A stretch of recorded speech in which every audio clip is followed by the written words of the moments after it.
Hey there, it's Laura Martin Bovard coming to you with another divine download. And what I want to offer to you today is about the topic of comparison. Are you using comparison as a way to cause harm or injury to your sweet little self? I ask because guess what? I do that all the time. I do it to myself all the time. Why is comparing ourselves to others such a habit? And I think it's because of the way that we're set up in the patriarchy as women to compare ourselves to each other. Or am I measuring up here? Am I measuring up there?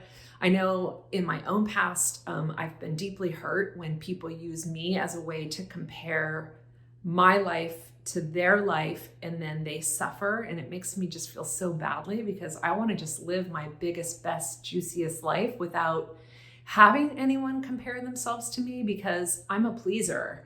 And then I worry like, oh, I gotta stay a little bit small. I don't want to look too fabulous because I don't want to make anyone feel bad. So there's that side of it. And then there's the other side of it where we use comparison as a way to harm ourselves. And that happened to me recently. I was using another designer who is just so kind and so sweet and so talented and wildly successful. And I was looking at her life and I was saying to my colleague, Dr. Liz, who, not my colleague, she's one of my expanders and one of my healers and one of my sister goddesses. And I said, oh, I just feel so bad. Like, why after 18 years of being an interior designer, why don't I have, projects as amazing and big as hers? And what am I doing wrong? And she said to me, back the bus up, Laura. You are not supposed to fit in the culture. What I do in my role as a principal at L&B Interiors is wildly different than anybody else is doing, because my business is run by the divine hustler now.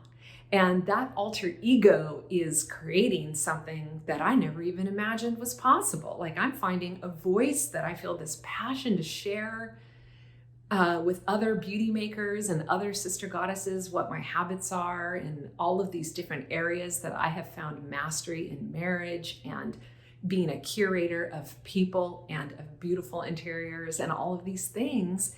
But the second I engage with comparison, the show is over. It's just like, you might as well just get out a bottle of wine and a bunch of chocolate bonbons, because I'm just going to sit there and harm myself by comparing myself to others. So if you find yourself comparing yourself to anyone else besides your own perfectly imperfect, lovely self, I just want to invite you to pause in that moment and realize that that is your ego's way of trying to keep you small, to make you feel bad about yourself, and all the things. So that is my message to you today, my dear friends, is to cease and desist the practice of comparison.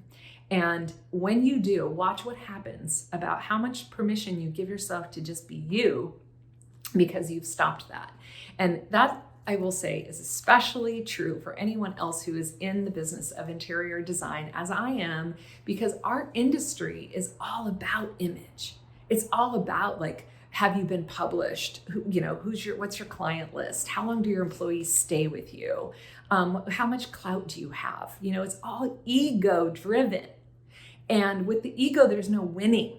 So that is what I want to say is, this is the moment that I'm going a little bit on because this is such a big thing for me, but I hope you will know that if you are an interior designer, you are unique and wonderful and special. And we all wind up with who we are supposed to have as clients, as employees, when employees leave and they go on to work with other amazing designers. That's just a soul's path evolving, and now an opportunity for you as an employer to have somebody else amazing to come and contribute to your business. So anyway, that's what I have for you today.